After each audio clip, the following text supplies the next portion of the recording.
Orang mau niru karena ada cerita-cerita seperti itu. Nggak salah orang niru sebenarnya karena ada ceritanya. Dan beberapa cerita kayak apa Ali bin Abi Thalib dan sebagainya. Tapi ya di sini ada tapinya di sini.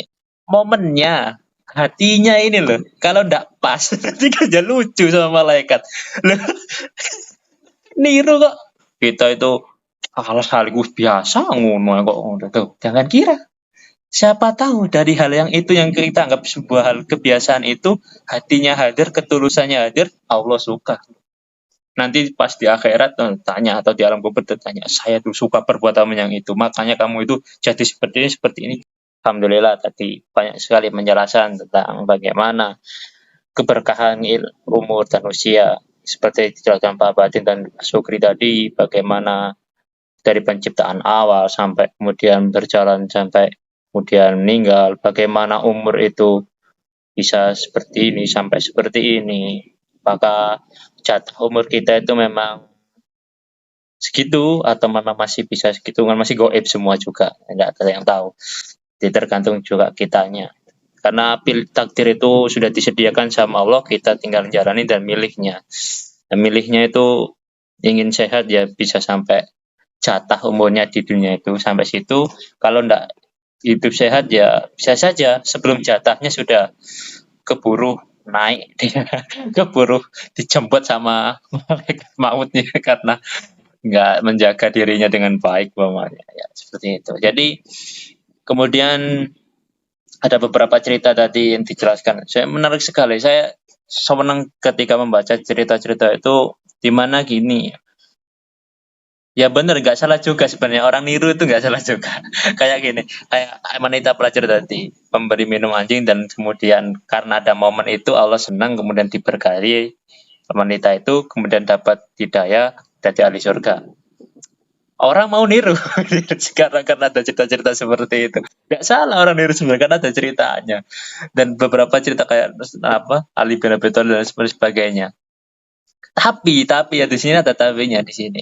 Momennya, hatinya ini loh. Kalau nggak pas nanti kerja lucu sama malaikat. Loh, niru kok gak ikhlas sih aneh. Gak cocok karo cerita deh. Ali atau Ali bin Abi Thalib itu sama kayak kemudian pelajar tadi ya. Momen hatinya itu beneran tulus gitu. Dan momennya itu juga pas di keadaannya. Kalau kemudian kita tahu-tahu seperti itu momennya, karena kemudian di situ karena sudah meninggal, kemudian kita angkat kejadian itu sebagai bukti bahwasanya kita inginnya menyenangkan. Kan ya lu tuh ditanya, loh sebentar, sampai itu kok aneh. Sama niatnya kan tiru gitu, awalnya. Tapi hatinya kok gak dihadirkan, gitu kan. Lah, Skyman itu sudah benar sebenarnya itu tiru. Bagus itu.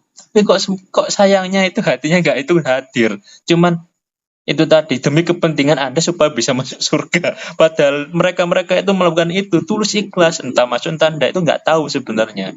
Tapi kemudian tahunya setelah Nabi Muhammad memberitahu bahwasanya itu loh ahli surga, baru tahu. Karena momennya pas, Allahnya juga sudah pas.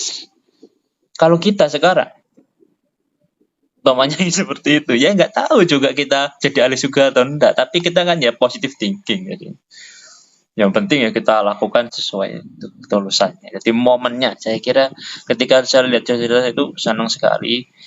Maka dari itu saya tidak akan pernah meremehkan satu hal kecil apapun dan saya berharap yang dimana satu hal kecil itu siapa tahu Allah itu sangat senang pada hal itu. Saya itu ketika ada cerita lagi Al-Ghazali itu ketika di mimpinya saya ceritakan bahwasanya ya Allah apakah ini saya masuk surga itu gara-gara amalnya mana? Apakah karena karya-karya saya yang ratusan banyak itu perbuatan-perbuatan saya, kajian-kajian saya yang saya lakukan dan lain sebagainya. Ya udah, dari mana ini? Ketika saya menulis ada lalat berhinggap di tinta sampai. Kemudian lalat itu menghirup nyerap tinta sampai puas. Dan kemudian lalat itu pergi lagi. Sampai membiarkan lalat itu menghisapnya. Itu saya suka. Kan ya terserah Allah. Jadi sukanya itu bagian yang mana. Ternyata kadang dari bagian kecil itu terangkat semua hal-hal besar yang kita lakukan. Maka dari itu jangan tidak pernah meremehkan suatu hal kecil apapun. Jadi satu hal kecil patut untuk disyukuri. Jadi dari hal kecil sampai hal besar patut kita syukur. Jadi meskipun hal itu sepele, kadang orang itu kadang gitu ya, memang yang gimana ya, kadang kebablasan dan lain sebagainya. Jadi kita itu hal sekaligus biasa ngono kok ngono tuh. Jangan kira. Siapa tahu dari hal yang itu yang kita anggap sebuah hal kebiasaan itu hatinya hadir, ketulusannya hadir, Allah suka. Nanti pas di akhirat tanya atau di alam kubur tanya, saya tuh suka perbuatan yang itu, makanya kamu itu jadi seperti ini karena Allah alam. Siapa tahu, karena memang seperti itu ini kehidupannya. Jadi memang hebat. Jadi kemudian seperti yang dijelaskan tadi, usaha besar itu pasti akan mendatangkan besar. Seperti Al-Mudathir itu juga menjelaskan gitu. Walab tanun tas taksir istilah. Tidak ada usaha hasil yang besar tanpa adanya usaha yang besar juga istilahnya. Mana bisa kamu mencapai suatu hal yang besar tanpa adanya pengorbanan yang besar, tanpa adanya perjuangan yang besar juga. Umpamanya kayak kajian. Mau bagaimana kamu bisa mencapai titik di mana banyak masyarakat dan kajian ini bisa bermanfaat bagi masyarakat yang banyak. Kalau umpamanya pengikut kamu sedikit tapi kamu langsung tumbang, tapi kita meskipun dengan sedikit orang dan sebagainya, kita tetap, karena kita niatnya bukan banyaknya atau sedikitnya, tapi kita inginnya kajian supaya kita melakukan pembuktian bahwasanya inilah ketakwaan kita, bentuk ketakwaan kita pada Allah.